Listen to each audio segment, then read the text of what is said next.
నమస్కారం మనా న్యూస్ కు స్వాగతం. గంగాధర నెల్లూరు వైఎస్ఆర్సీపీ పార్టీలో చెలరేగిన వ్యతిరేకత.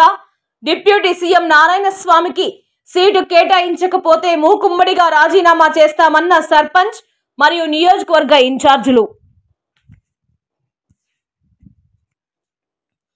ప్రెస్ క్లబ్ మీడియా సమావేశంలో వైఎస్ఆర్సీపీ సర్పంచ్ సుందర్ రాజు మరియు నియోజకవర్గ ఇన్ఛార్జీలు మాట్లాడుతూ, గంగాధర నెల్లూరు నియోజకవర్గంలో మా స్థానికంగా ఉన్నటువంటి డిప్యూటీ సీఎం నారాయణ స్వామి గారికి సీటు కేటాయించకపోతే మూకుమ్మడిగా రాజీనామా చేస్తామన్న సర్పంచ్ సుందర్ రాజు మరియు నియోజకవర్గ ఇన్ఛార్జీలు, కార్యకర్తలు, నాయకులు.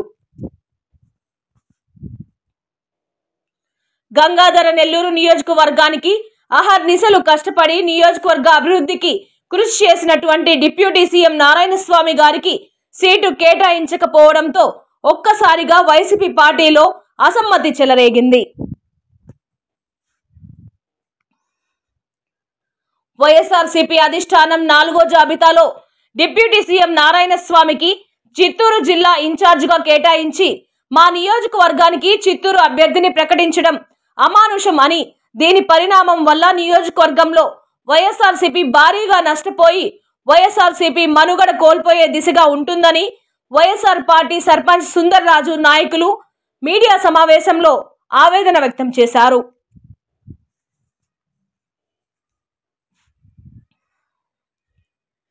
ఇప్పటికైనా వైఎస్ఆర్సీపీ అధిష్టానం గంగాధర నెల్లూరు నియోజకవర్గం అభివృద్ధికి అహర్నిశలు కష్టపడ్డ మా నాయకుడు డిప్యూటీ సీఎం నారాయణ స్వామి గారికి గంగాధర నెల్లూరు సీటు కేటాయించకపోతే గంగాధర నెల్లూరులో వైఎస్ఆర్సీపీ పార్టీ రాబో ఎన్నికలలో భారీ మూల్యం చెల్లించుకోవాల్సి వస్తుందని వైఎస్ఆర్ పార్టీ అన్నూరు సర్పంచ్ సుందర్ రాజు, గోపీనాథ్, చిత్తూరు జిల్లా వైఎస్ఆర్సీపీ ప్రధాన కార్యదర్శి Venkataratnam, ex MPC Murgaiah, ex sarpanch Varalu Reddy, గజంకి సచివాలయ కన్వీనర్ మరియు మండల నాయకులు హెచ్చరించారు.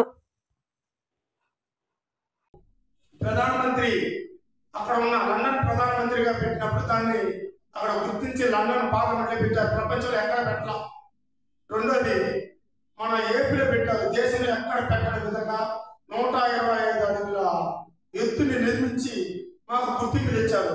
అంత సేవ చేసిన వ్యక్తి, మిమ్మల్ని నమ్ముకున్న మా నారాయణ స్వామి గారికి ఎమ్మెల్యే టికెట్ ఇవ్వకుండా పోవడము చాలా బాధాకరంగా ఉందన్నా. ఒక్కసారి చెప్తున్నామన్నా, మీరు దీన్ని కొద్దిగా ఆలోచించండి. ప్రతి ఈ నియోజకవర్గంలో మన వైసీపీ ఎంపీటీసీ సుమారు 100 మంది ఉండొచ్చు, అదేవిధంగా సర్పంచులు ఉండొచ్చు. ఇద్దరిని పిలిపించి కూడా సర్వే చేయండి. నారాయణ స్వామికి ఇస్తామంటేనే తీసుకోండి, కాదంటే మీ ఇష్ట ప్రకారం మీరు చేయండి. ఎందుకంటే ఒకరిద్దరు మాటలు విని ఈరోజు ఎమ్మెల్యే సీట్ లేదంటే ఆయన డెవలప్ చేసేది ఎంతో చేశారన్నాం.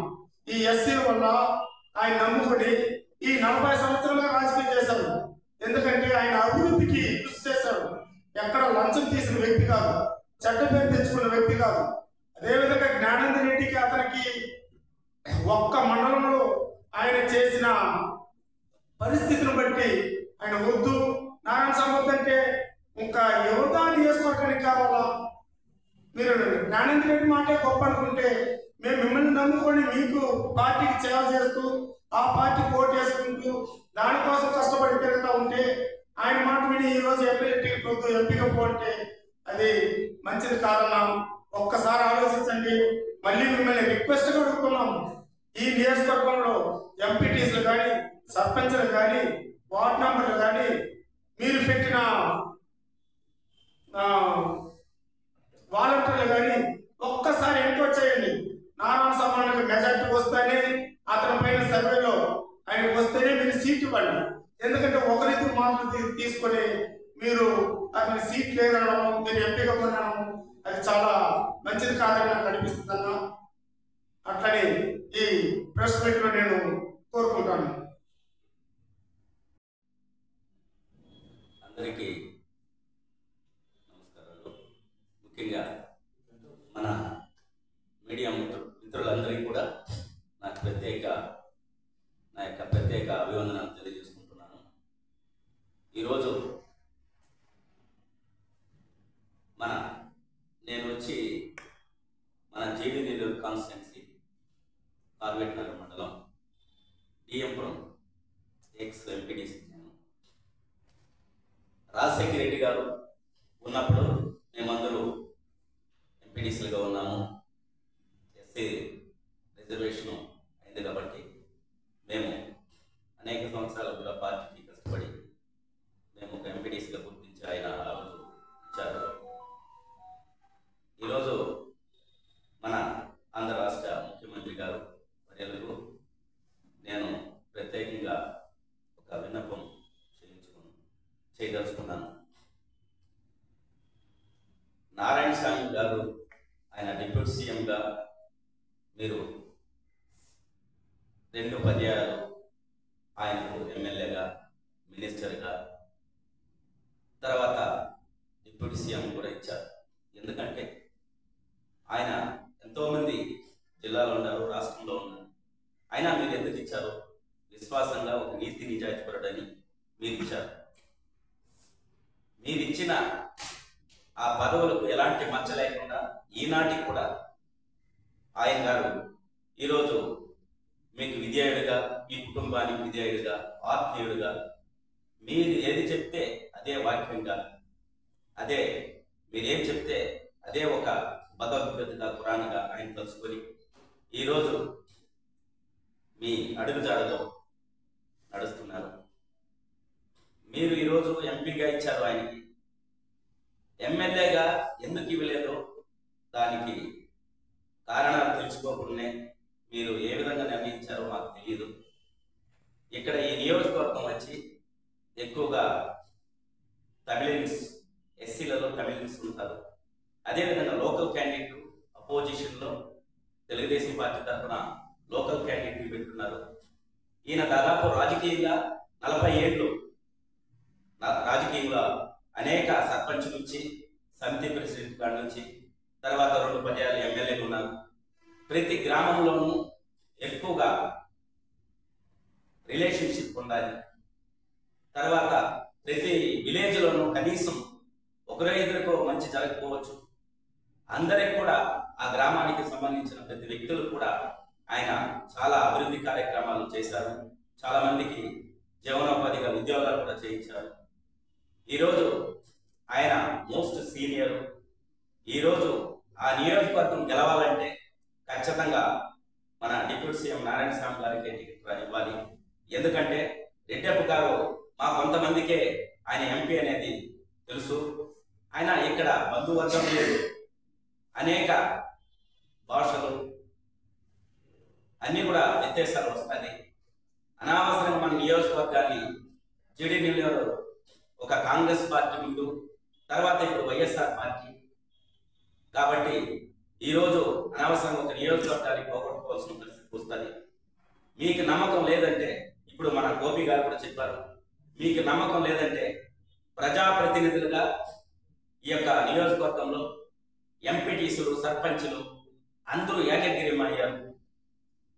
ప్రతి మండలం కూడా ఏకగ్రీవమయ్యే. కాంపిటీషన్ అనేది తక్కువే. మొన్న పోటీలు పెట్టినట్టు కూడా అందరూ ఏకగ్రీవమైన సర్పంచులే. వాళ్ళందరూ కూడా ప్రతినిధులు కాబట్టి వాళ్ళ అభిప్రాయాలు కూడా తీసుకోండి. మీకు నమ్మకం లేకపోతే ఈరోజు స్వార్థ రాజకీయాల కోసం 1-2 మాట నమ్మి ఈరోజు రెడ్డప్పని తీసుకుని వచ్చి ఇక్కడ ఎమ్మెల్యేగా వేసి ఈయన తీసుకుని అక్కడ ఎంపీగా వేయడం మంచి శుభనామం కూడా కాదు, ఇది శుభ సందర్భం కూడా కాదు. దయచేసి మీకు చెప్తున్నాను, నేను కూడా దాదాపు 28 ఏళ్ళుగా రాజకీయంలో ఉన్నాను కాబట్టి నాకు కూడా అంతో ఎంతో ప్రజల యొక్క నాడి తెలుసు, ఎక్కడెక్కడ ఏ విధంగా పరిస్థితి ఉందని. ఆయన మీద ఎంత కోపం ఉన్నా మా మామ, మా చిన్నాయన, మా అమ్మ అనే బంధువర్గం ఈ నియోజకవర్గం పూర్తిగా ఆయన వస్తే పెద్ద ఆయన అని పేరనే కాన్సెప్ట్తో ప్రతి ఒక్కరు ఉన్నారు. ఈరోజు టికెట్ మిమ్మల్ని నమ్ముకున్నాడు ఆయన. మీకందరికి ఎన్నో సోషల్ మీడియాలో 1-2 ఆయనకి టికెట్ రాదని చెప్తే కూడా ఏమన్నా ఈ విధంగా ఈ సోషల్ మీడియాలో ఈ విధంగా 1-2 ఈ విధంగా చెప్తున్నారంటే మీకెందుకు? నాకు జగన్మోహన్ రెడ్డి గారు ఎవరికి అన్యాయం చేసినా నాకు ఆయన టికెట్ ఇస్తారు. దాని గురించి నేను భయపడవద్దండి అని చెప్పారు. మేము కూడా ఎందుకంటే కరోనా టైంలో 2 సంవత్సరాలుగా కరోనా టైంలో ఎవరు కూడా లీడర్లు కూడా ప్రతి ఒక్కరు కూడా అభివృద్ధి కార్యక్రమాలు కొంత జరగకపోవచ్చు. ఆయన అది అంతకు ముందుగా అపోజిషన్లో ఎమ్మెల్యే ఉన్నారు. మేము ఎంపీటీసీ పదవులను కూడా 1.5 సంవత్సరం ఉండేటప్పుడే మీరు పార్టీ పెట్టినప్పుడు ఆ రోజు మా పదవులంతా కూడా చూడకుండా రాజీనామాలు చేసి కాంగ్రెస్ పార్టీని వెనకాల మీ అడుగుజాడలో నిలిచాము. ఈరోజు నాలాగా ఎంతో మంది ఎంపీటీసీలు, సర్పంచులు, ఎమ్మెల్యేలు ఈరోజు మీకు మీ వెనకాల విశ్వాసం వచ్చారు. ఇవంతా మీరు గుర్తుపెట్టుకోండి. ఈరోజు ఆయనకే టికెట్ మీరు ఇవ్వలేదంటే ఒక నియోజకవర్గం నష్టపోవాల్సిన పరిస్థితి వస్తుంది. అది నేను చెప్పేది కాదు. మీరు ప్రజలు రేపు ఒక చోట ఒక నియోజకవర్గంలో ఒక మీటింగ్ పెట్టండి, ప్రజలందరినీ పిలవండి. ఎవరికైతే మెజార్టీగా జనాలు చెప్తారో వాళ్ళకే టికెట్ ఇవ్వండి. మేము కాదను. ఆయన ఏమీ రెడ్డప్ప గారు మాకు వ్యతిరేకం కాదు. ఆయన లోకల్ నాన్ లోకల్ అనే పరిస్థితి ఫీలింగ్ వస్తుంది. ఆల్రెడీ కూడా వచ్చేసింది. అప్పుడే చెప్తున్నారు, ఇప్పుడు ఈజీ అయిపోయింది. రెడ్డప్పకి ఇస్తే సునాయాసంగా అయిపోయింది. ఆయన అపోజిషనే గెలుస్తారనే ఉద్దేశం ఆల్రెడీగా ప్రజల్లో కూడా టాక్ వచ్చేసింది. కాబట్టి దయచేసి మీకు నమస్కారం. పత్రికా మిత్రులకి నమస్కారం. మాది గంగాధర నియోజకవర్గం, కావేరి నగర్ మండలం, అన్నూరు గ్రామ పంచాయతీ సర్పంచ్ నేను. నా పేరు బి సుందరరాజు. గత 2 రోజుల ముందుగా రాష్ట్ర తరఫున ఎమ్మెల్యే టికెట్లు విడుదల చేసినారు. మా గంగాధర నియోజకవర్గానికి డిప్యూటీ చీఫ్ మినిస్టర్ ఉన్న మా నారాయణ స్వామికి ఎమ్మెల్యే టికెట్ ఇవ్వకుండా ఎంపీ టికెట్గా కేటాయించారు. ఇది చాలా మాకు బాధాకరంగా ఉంది. మండలం తరఫున, నియోజకవర్గం తరఫున ప్రతి ఒక్క ఎంపీటీసీలు, ఎంపీపీలు, జెడ్పీటీసీలు, ప్రతి ఒక్క నాయకులు చాలా బాధపడుతున్నాము. ఎవరో కొంతమంది 2-3 కలుసుకొని జ్ఞానంద రెడ్డి వర్గం తరఫున మన చీఫ్ మినిస్టర్ని ఒక 9 మంది కలిసినారు. జ్ఞానంద రెడ్డి ఒక 20-30 మందిని చేర్చుకొని నారాయణ స్వామికి టికెట్ వద్దు అనేసి ఒక పెద్ద అబద్ధాలు చెప్పుకుని తిరుగుతున్నారు. అయ్యా జ్ఞానంద రెడ్డి, మీ పంచాయతీ పులికల్లులో మీరు ఒక బూత్ పెట్టండి. మీకు ఆడ ఎన్ని ఓట్లు ఉండాలో దయాకర్ రెడ్డికి కానీ తేలిపోతుంది. ఎందుకు 2-3 పెట్టుకొని మీరు మా నారాయణ స్వామి గురించి ఎప్పుడు ప్రచారిస్తున్నారు? అదే మరి కాకినాడ నుంచి ధనంజయ రెడ్డి ఎంపీటీసీ, ఎరమరాజపల్లి పంచాయతీ, అతను చెప్తున్నాము, అయ్యా మీరు వచ్చి మీ పంచాయతీలో వచ్చి కూర్చోండి, మీకు ఒక బూత్ పెడతాము, మీకు మీ పంచాయతీలో ఎన్ని ఓట్లు ఉండాలో మీరు తెలుసుకోండి. అదేవిధంగా ఆలతూరు పంచాయతీ మన బండి జగదీశ్వర రెడ్డి చెప్తున్నాము, ఆర్వేట్నగర్ మండలం, మీకు ఎన్ని ఓట్లు ఉండాలో వచ్చి మీరు తెలుసుకోండి. ఎందుకు 10-20 మంది తెలుసుకొని మీరు మా మంత్రి గారి గురించి టికెట్ వద్దనేసి దుష్ప్రచారం చేస్తున్నారు. ఈరోజు ఆ గంగాధర నియోజకవర్గంలో ఎంతో అభివృద్ధి చేయకుండాది. మా జగనన్న చేస్తున్న సంక్షేమ పాలన రాష్ట్ర ప్రజలు ఎంతో ఖుషిగా ఉన్నారు, సంతోషంగా ఉన్నారు. నిన్న జరిగిన డాక్టర్ అంబేద్కర్ గారి విగ్రహం ప్రపంచం మొత్తం ఈరోజు చూస్తున్నారు జగనన్న వైపు. మా దళితులు ఒక ఆరాధన దైవంగా మేము భావిస్తున్నాం జగనన్ని. జగనన్న గంగాధర నియోజకవర్గంలో మా డిప్యూటీ సీఎం నారాయణ స్వామికి టికెట్ ఇస్తే ఈసారి మేము 50,000 ఓటు మెజార్టీ మేము గెలిపించుకుంటాము. ఎవరు 9 మంది 10 మంది మాటలు వెనుకొని మీరు అతన్ని ఎంపీగా పంపించారు. ఎంపీగా అతను వెళ్ళడం ఏంటన్నా, ఇక్కడ అతనికి లోకల్ ఆయన స్థానికంగా ఉన్నారు, ఎంతో అభివృద్ధి చేసి ఉన్నారు. సొంత నియోజకవర్గం తెలుగుదేశాన్ని ఓడించాలంటే అతను ఒక్కడి వల్ల ఆడతాడు. ఈ నియోజకవర్గంలో దయవంచి మేము నడుపుతున్నామన్నా మా డిప్యూటీ చీఫ్ మినిస్టర్ నారాయణ స్వామికి ఈసారి ఎమ్మెల్యే టికెట్ కేటాయించండి. రెడ్డప్ప గారిని మీరు మాకు ఎమ్మెల్యేగా ఇచ్చినారు, ఆయన పార్టీలో ఉంటున్నారు. ఆయన గురించి మేము ఎలాంటి తప్పుగా అనుకోవడం లేదు. ఆయనకి ఎవరికి తెలియదన్నా 4.5 సంవత్సరాలుగా ఎంపీగా ఉంటున్నారు. ఆ రోజు కానీ ఏ పంచాయతీకి కానీ ఏ మండలానికి కానీ ఇంతవరకు అతను రాలేదు. దయవుంచి అడుగుతున్నాము, మా నారాయణ స్వామికి టికెట్ ఇవ్వండి. ఎవరో జ్ఞానంద రెడ్డి వర్గం పెట్టుకుని ఈ పెనుమూరుని 10 మంది 20 మంది కలిసి మీ దగ్గరికి వచ్చి ఆయన మీద తప్పుడు ప్రచారాలు తప్పుడు వద్దు, ఆయన నారాయణ స్వామి వద్దు అని చెప్పిన వాళ్ళకి మేము సవాల్ ఇస్తున్నాము. వాళ్ళకి ఎక్కడ కానీ ఏ మండలంలో కానీ వాళ్ళ సొంత పంచాయతీలో కానీ వాళ్ళకి 10 ఓట్లు కూడా లేదన్నా దయవించి మీరు డిప్యూటీ సీఎం నారాయణ స్వామి గారికి గంగాధర నియోజకవర్గంలో టికెట్ ఇవ్వండి. మేము ఈసారి అత్యధిక 50 ఓట్ల మెజారిటీతో మేము గెలిపించుకుంటాము. ఇదే మా